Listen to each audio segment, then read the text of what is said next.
esto hace como 3 días atrás y lo he estado leyendo. Y como ahorita estoy de vacaciones, pues porque ya es verano, quise leer un poco sobre esta historia que es de la mismísima autora Reina Grande y se llama La búsqueda de un sueño. La búsqueda de un sueño. No, como pocos de ustedes saben, ustedes que están al pendiente de este canal, de lo que digo, estoy estudiando inglés y este verano como que ya me estoy como desviando y quiero entrar al enfoque de la escritura creativa. O sea, quiero escribir, quiero ser autor. Antes era más como de que quería estudiar como el, el idioma, pero así en general, nomás estudiar inglés y eso era todo. Pero ahora ya estoy en ese enfoque que quiero entrar a ese mundo de la escritura, de narrar, de susurrar, de dictar, de reiterar. Y me llama mucho la atención eso. Y nunca he tenido el afán de leer libros hasta que ya estuve estudiando entré a clases que se especializaban en la literatura inglesa, británica. Bueno, británica e inglesa son casi los mismos, y la literatura americana. Pero tengo un amor a la literatura inglesa. Aunque ya sé que haya nacido aquí en Estados Unidos, se me hace como que los británicos o los ingleses es intrínseco que tengan esa, dominan, no sé, tienen como un poder sobre la literatura, no sé por qué. Y como les dije otra vez, me encanta las obras de William Blake, específicamente su libro de Songs of Innocence and Songs of Experience. Me encantan, pero ya había rato que quería leer en español y practicar y conocer a más autores españoles, no españoles, pero que, aunque sean mexicanos, latinos, pero que en español. Y creo que en lo general yo nomás conozco al Borges, a Juan Rulfo y creo que es a Lorca. Es todo, no sé mucho sobre ese lado. Pero aquí les va. Este es el capítulo 17. No sé si lo pueden ver. 17. Aquí les va. En mi tercer y último año en la UCSC conocí a mi primera escritora profesional. El programa de escritura creativa organizó una lectura de Janie Wodowski Houston ante el auditorio lleno de estudiantes de literatura y aspirantes escritores. La autora habló acerca de su trabajo. Verla en el escenario hizo que mi sueño de convertirme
Houston habló sobre esa noche del auditorio en el Kicker. En su historia reconocí mi lucha cuando compartió sus dificultades para navegar e intentar la cultura estadounidense, a la vez que trataba de aferrarse a su herencia japonesa. Al no encontrar libros con los que pudiera identificarse, libros que hablaran sobre las experiencias negativas de su familia tuvo que soportar en el campo de internamiento, decidió escribir ese libro que no podía hallar. Por medio de Farewell to Manzanar se convirtió en la voz de su gente y de otros como yo.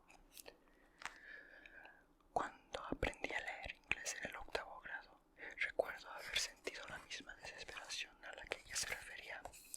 La necesidad de encontrar obras con las que pudiera identificarme.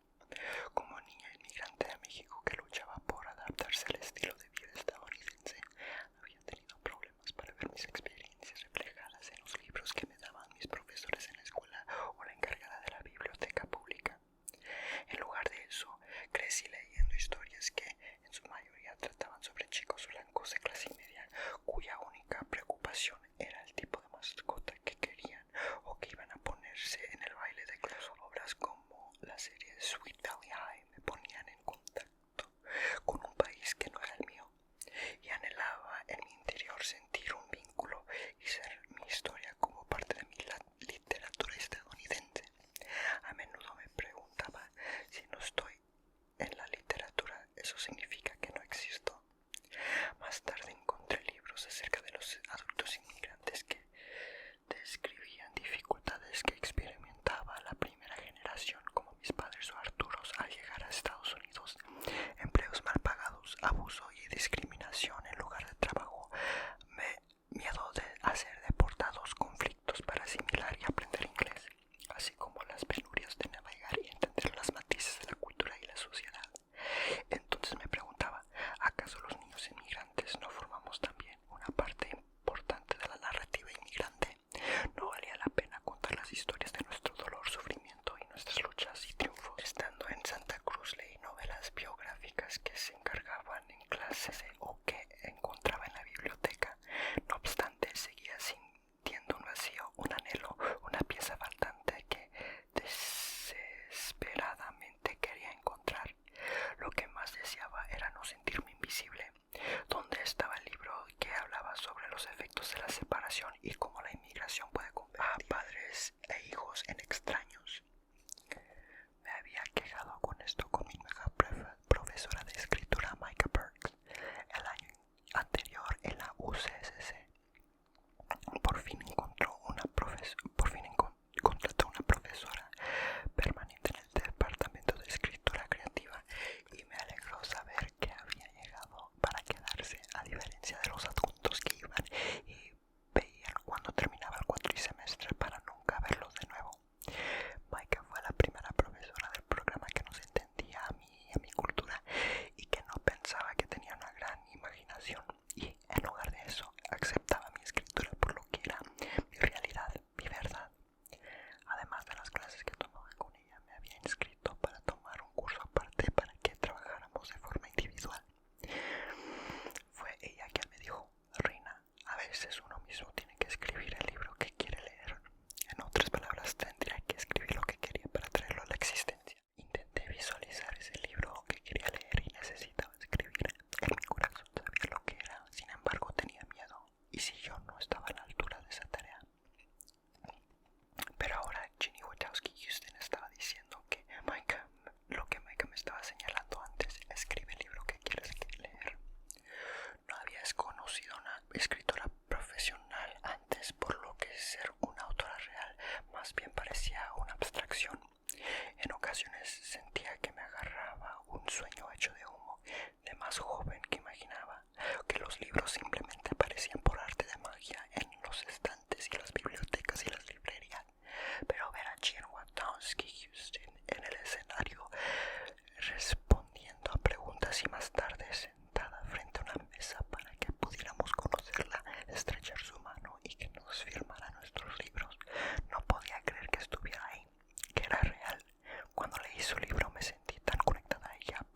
estudiantes que esperaban en la fila para conocerla estaban llorando, en especial los japoneses estadounidenses. No dejaban de decirle: gracias por escribir nuestra historia, me ha inspirado a seguir luchando. Fue entonces que comprendí plenamente lo que hace un escritor. Transforma vidas y les dice a sus lectores: no estás solo, sé valiente. En ese momento me comprometí aún más en mi escritura y entendí el poder de contar historias que me fue concedido. Debía honrar ese don. Cuando me llegó el turno que firmara mi ejemplar, le dije: gracias por inspirarme para escribir las historias de mi gente, para luchar contra la invisibilidad, para exigir que nos vean, que nos escuchen. Ella sonrió y tomó el libro y escribió: para Rina, fue un placer conocerte y la mejor de las suertes de tu futuro. Escribas muchos libros, por favor. Con cariño, Gian Witowski Houston. Esa noche regresé a mi apartamento pensando en el libro que había dentro de mí y quería escribir, pero me daba miedo intentarlo. Entendí entonces que necesitaba hallar el valor para hacerlo. Uno de los requisitos para graduarme del programa de escritura creativa era elaborar un proyecto que consistiera de fragmento de una novela o biografía, una antología de cuentos. Decidí contar mi experiencia y crear ese libro que quería leer. Escribiría sobre la inmigración desde la perspectiva de una niña, pero no llegué lejos. A pesar de que todo lo que había escrito nacía por mis propias experiencias, siempre añadía un elemento de ficción, porque era demasiado doloroso ser la protagonista de mi historia. La ficción me permitía explorar mis vivencias desde cierta distancia. Cuando comencé a escribir acerca de la partida de mi padre hacia los Estados Unidos y luego de mi madre, acerca de los niños acerca de los años de extrañarlos y temer que me olvidaran, me di cuenta de que no estaba lista para hablar sobre mí. No podía, era muy doloroso. Tenía 23 años y trataba de entender por qué me había sucedido estas cosas. Carecía de la madurez para comprender las emociones sobre lo que estaba escribiendo y tampoco contaba con habilidad como autora para narrar mi historia. En el plano de la ficción sabía que poder relatar mis experiencias y desnudar mi alma sin sentirme tan vulnerable. Así que empecé a escribir una novela acerca de una niña que abandonan en México cuando su padre se marcha a los Estados Unidos en busca de un trabajo. Mediante la ficción inventé un personaje que me representara para que cuando la historia fuera particularmente difícil me pudiera decir: esto no te está pasando a ti, le está ocurriendo a tu personaje. De ese modo, bajo la dirección de Maika, conseguí concluir mi proyecto de último año. Sabía que un día, cuando sintiera libre, escribiría esa autografía, pero hasta ahora ese libro tendría que ser una novela de ficción, y así sería. Aún no tenía título de mi proyecto, pero con el tiempo, luego de varias versiones, por fin me llegaría. Across 100 Mountains, a través de 100 montañas. Nunca me imaginé que algún día mi proyecto de último año se convertiría en mi primera obra publicada, el libro que cambiaría mi vida para siempre. Luego sigue el capítulo 18. Les quiero pedir disculpas. Creo que cuando estoy aquí es la única vez que hablo español. Mis padres también hablan español, pero creo que aquí es donde verdaderamente lo practico. Entonces casi no ejerzo el idioma. Entonces discúlpenme por decir como cosas que no se escuchan bien, pero espero que entiendan. Bueno, el 18, capítulo 18. Ok. Una lección importante que me enseñó Santa Cruz fue que no estaba solo con sobrevivir, necesitaba sobresalir a pesar de las circunstancias adversas en las que me encontrara. Fui muy afortunada al encontrar profesores como Diana, Marta, Maika y Robin, mujeres fuertes, inteligentes y trabajadoras que me ayudaron a moldearme en la mujer que algún día me convertiría. En junio de 1900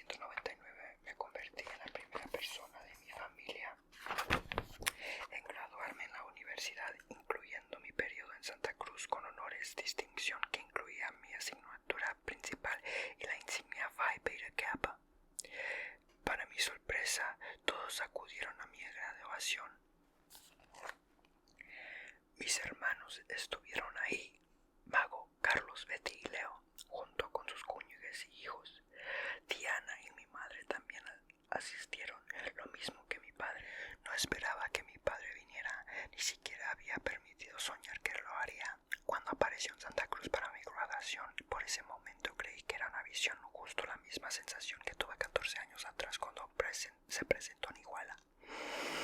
En ese entonces creí haberlo conjurado como un espíritu después de tantos años de añorar su regreso. Más que la presencia de mi madre, la de él fue la que más me sorprendió y complació. Mis hermanos prácticamente obligaron a mi padre a asistir a la ceremonia, pero como sabía que no había nadie en el mundo que forzara a mi padre a hacer algo que no quería, concluí que si estaba ahí era porque lo deseaba. Todos pasaron el fin de semana en Santa Cruz y llena de alegría les di la bienvenida a mi mundo y les mostré el lugar que había sido mi hogar durante 3 años. Mi padre me invitó a comer el día anterior la graduación y lo llevé a mi restaurante tailandés favorito para que probara mi sopa preferida. Nunca había ido uno porque, por supuesto, jamás comía nada que no fuera mexicano. La verdad era que, por lo general, yo tampoco lo hacía, pero cuando viví con Diana, ella me hizo reconocer otros tipos de comidas como la comida italiana y griega. Edwin, que era salvadoreño, me inició a la cocina de su país y aquí en Santa Cruz también aventuré a probar otros platillos indios, chinos, japoneses y tailandeses cuando tenía algo de dinero extra. Cuando nos sentamos a la mesa y mi padre vio el menú, me sentí nerviosa. Tal vez había sido mala idea traerlo aquí y si detestaba la comida y se enojaba por haberlo hecho gastar dinero en esto, mejor debería llevarlo a la taquería Vallarta. Revisó el menú y lo probaba, notando cómo sus cejas se juntaban con un gesto de desconcierto. Su frente se arrugó en la misma forma que lo hacía la mía. Sentí como si estuviera regresando a la inseguridad de mis años de adolescencia. La mesera se acercó y nos hizo una pregunta, pero mi padre y yo nos miramos sorprendidos. Nos estaban hablando en tailandés.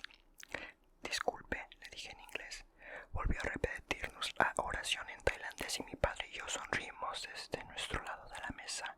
No somos tailandeses, le respondí, somos mexicanos. La mesera se rió y sorprendida.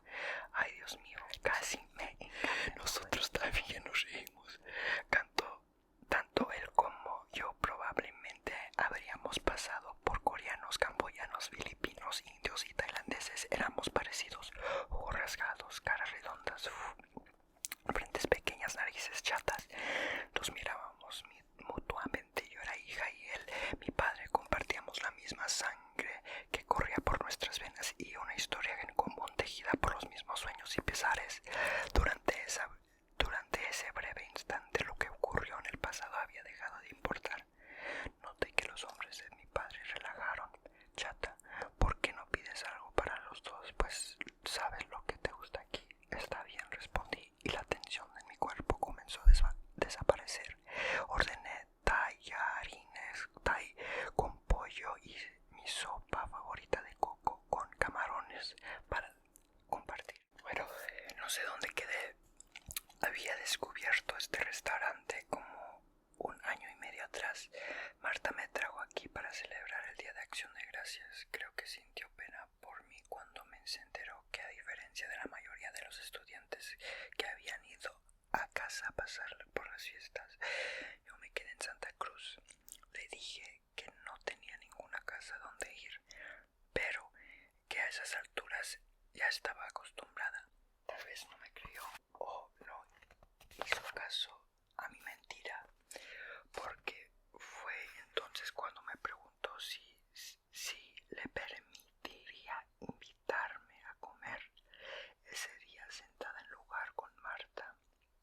No dejaba de pensar en cuánto deseaba estar en casa y en cuánto extrañaba a mi padre. No la versión alcohólica ni abusiva, sino mi otro papá, el que me enseñó a ser una gran soñadora. Nos imaginaba a todos, a Mago, Carlos y a Betty, en su casa preparando tamales y horneando juntos al pavo. Y ahora aquí estábamos, mi padre y yo. Es una ciudad agradable, comentó, muy diferente a Los Ángeles, pero has sido feliz aquí, dije. Por un instante se me quedó mirando y le pregunté si tal vez escuchó, implícito en mi comentario, que no había sido feliz en la casa de Los Ángeles. Entonces deberías quedarte, señaló. ¿Para qué te vas? No supe cómo responderle a su pregunta. Quería quedarme, pero no es fácil vivir en Santa Cruz cuando eres pobre. Como estudiante universitaria, no me importaban sus trabajos mal pagados en lo que encontraba en el centro comercial de Acapitola y vender esos perros calientes, conos y de helado en el malecón de Santa Cruz. Esos empleos estaban bien. Como estudiante que recibía préstamos, becas y asistencia del gobierno para ayudarme con mis gastos. Sin embargo, en cuanto me graduara, no recibía ninguno de esos apoyos. Mis amigos que se quedan no pueden encontrar trabajo, le conté. Están aceptando cualquier cosa. Aquí no hay buenos empleos y no me esforcé tanto para graduarme y luego terminar trabajando en un café. Quizá estaba siendo arrogante o tal vez tenía expectativas poco realistas de lo que significaba tener un título universitario. El caso es que no iba a tolerar empleos mal pagados. A lo mejor en Los Ángeles tengo mejor suerte. No le conté que Eddie, el chico que me gustaba, con el que recientemente empezaba a pasar mi tiempo, también era de ahí. Además estaría más cerca de ti, le dije, de Mago y de Carlos. No me dijo que podía quedarme con él si regresaba a Los Ángeles y tampoco se lo pedí. No quería vivir con Mila, especialmente después de que ella fue el motivo por el que mi padre nos sacó de su vida. La comida llegó y lo vi tomar su primer bocado, atenta a su rostro para ver si le había gustado la Tom Kha-dong. Después de unas cuantas cucharadas en silencio no pude esperar más. ¿Te gusta la sopa? Sabe a sobaco, respondió, pero se la comió toda. La UCSC tiene un concurso de ensayo para los alumnos que están a punto de graduarse. El tema consiste en escribir acerca de un profesor que haya tenido un impacto en sus vidas. El ganador lee su texto en la ceremonia de entrega de diplomas y el maestro se le otorga el premio de profesor distinguido. Salté de emoción ante la oportunidad. Desde que Diana me acogió, apoyo y alento a continuar con mi educación. Me hice la promesa que un día iba a retribuir su bondad. Era la forma perfecta de hacerlo, consiguiendo que mi amada universidad le premiara, que la reconociera como una profesora que cambiara vidas. Nunca me había esforzado con tanto ensayo. Unas pocas semanas después de que lo entregué recibí la noticia que ya había ganado. La universidad le pagó a Diana el pasaje aéreo y el hotel que pudiera asistir a mi graduación. No la había visto en 3 años desde que me mudé a Santa Cruz, así que cuando llegó me sentí orgullosa al mostrarle que todo lo que hizo por mí ha dado frutos. La había honrado de todas formas posibles como la antigua alumna y pupila. En la ceremonia me invitaron a leer un ensayo antes de otorgarle el premio a Diana. Hablé sobre las circunstancias que llevaron mi vida. Un día las cosas salieron de control y mi padre fue arrestado por violencia doméstica. Ese día vi cómo la policía lo esposaba y se lo llevaba a la cárcel. No sabía qué hacer, sentí que mi vida se desmoronaba. Cuando le conté lo que sucedió a mi profesora Diana, ofreció hospedarme. Me abrió las puertas de su casa y me brindó algo que mi propio padre no había sido capaz de darme: un hogar seguro y amoroso. Al hablar del alcoholismo de mi padre, del abuso que sufrí en la casa y la falta de apoyo, lo más me importaba era honrar a Diana. Esa era la primera vez que agradecía públicamente y consideré que no podía describir el impacto que tuvo en mí sin compartir la situación que la llevó a rescatarme. Sin embargo, no consideré de qué modo aquel recuento iba a afectar a mi padre, quien a pesar de su inglés mocho sabía perfectamente que les estaba diciendo a cientos desconocidos y ceremonia. Ella fue mi heroína, me salvó, dije en mi discurso sin caer cuenta del error que había cometido.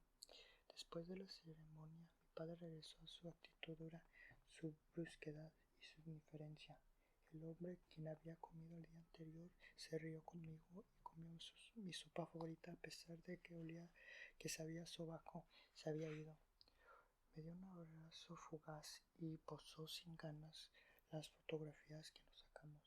Se retiró dentro de sí mismo y me di cuenta de que ansiaba marcharse. Si no hubiera venido con Carlos y su familia, ya se hubiera ido. Mi padre era un hombre reservado. Con los años siempre le preguntaba por su pasado. Rara vez compartía algo de sí mismo y me respondía: ya lo pasado, pasado está, déjalo ir, chata, continúa con tu vida. No entendía que solamente conociéndolo y escribiendo sobre el pasado yo podía llegar a entenderlo. Solo entonces podría dejarlo ir. Reinita, estoy muy orgullosa de ti. Me felicito, Diana, acompañada por Carlos Mago y mi padre y Betty, junto a Eddie, algunos amigos, Martha, Micah y Robin. Mis amigas, mis profesoras, mis jefas. Estas eran las mujeres que habían formado parte de mi educación y estaban aquí para verme concluir este viaje y comenzar otro nuevo. Mira a mi padre, esperando y anhelando escuchar las palabras que siempre decía que me dijera, que se sintiera orgulloso, que quería lo mejor para mí y a partir de ese momento en adelante nunca volviera a perder el fe en mí. En cambio, lo que dijo fue: le dijiste a todos que fui un alcohólico, que te golpeaba. Me di cuenta que a pesar que finalmente había roto el círculo de mi familia y llevaba atrapada varias generaciones, e hice historia al convertirme en la primera graduada de la universidad. Mis comentarios ante el micrófono serán lo único que mi padre se llevara. Abrí la boca para explicarme, para defenderme, pero al notar el dolor dibujado en su rostro con tal franqueza, con esa vulnerabilidad que rara vez llegaba a ver, dejé de querer justificar mis palabras y en lugar de eso quise disculparme por lo que hice, por el daño que ocasioné al compartir mi verdad con el mundo, pero no le dije nada, igual que él no sabía cómo pedir perdón. A pesar de que no me perdonó, mi padre logró dejar de lado su orgullo herido e hizo algo que me conmovió profundamente. Lo presencié, pero Diana me contó después que antes de regresar a Los Ángeles se acercó a ella y le dijo gracias por lo que hizo por mi familia. El día de mi graduación, a pesar de lo que ocurrió con mi padre, sentí tanta euforia, aliviada y inmensamente orgullosa de los 3 años de trabajo duro, de superar mis miedos, aferrarme con fuerza a mi sueño, con absoluta tenacidad, me trajeron hasta aquí. Ahora era graduada universitaria, la destinaré de licenciatura en literatura. Nadie me lo podía quitar. Regresé a Porter Meadow, por donde caminé mi primer día de Santa Cruz y observé el océano que extendía ante mí y las secuoyas a mi espalda. Inhalé larga y profundamente, llenando mi cuerpo y mi espíritu con el dulce aroma de Santa Cruz, y mientras la neblina cubría lentamente el campo, me despedí de mi hogar. Después de esto sigue el segundo libro. Qué bonito es seguir el sueño y ver que tu familia te vea triunfar, y eso es lo que yo quiero en mi vida. Y lamentablemente, por cuestiones de, no sé en qué crean ustedes, pero creo que, no sé, Dios o, bueno, yo digo Dios, pero desafortunadamente mi mamá, mi madrina, que la considero mi madre, nunca verá el fruto de sus palabras hacia mí. Siempre ella fomentaba mi autoestima y en realidad era ella quien sacaba o evocaba, o no sé la palabra correcta, ese lado como que de estudioso. O sea, ella siempre me decía que era inteligente y tenía el autoestima muy muy alto. Cuando fallo en cosas, como cuando recibo calificaciones malas, que es raro, pero cuando lo hago me siento pésimo. O sea, es como una tristeza muy intensa, víscera, pero a la misma vez creo que esa autoestima me llegó a hacer muchas cosas y me llegó a hacer tener esa tenacidad que describe la autora. Bueno, pues falleció, entonces no me verá, no me vio graduarme de aquí del colegio comunitario. pero a pesar de eso yo creo que estoy viviendo en su memoria y yo soy una extensión de ella y creo que su legado era ser una chica, pero no lo pudo por circunstancias de clase, de las oportunidades, de los recursos. O sea, todos tienen el talento de sobresalir, pero no todos tienen los recursos. O sea, tampoco es tanto de que seas tan buena, o sea, también tiene que ver los recursos que tienes para salir adelante. Y creo que al estar en este espacio, en instituciones que son predominantemente blancas, yo soy un ejemplo, yo estoy siguiendo su ejemplo. O sea, ella vino aquí de inmigrante, no sabía el idioma, yo no sé, ella se me hace a mí chingona. A pesar de sus defectos, todos tenemos defectos, pero qué bueno, estoy viviendo casi como ella lo era. Pero, obvio, estoy hablando de un lado privilegiado, pues porque soy ciudadano y todo eso, pero yo nomás lo único que deseo es el cariño de la gente. Espero que todos estén bien, que se relajen y que igual siempre digo lo mismo, pero estén con mucho cuidado. Por favor, que ahorita ya sé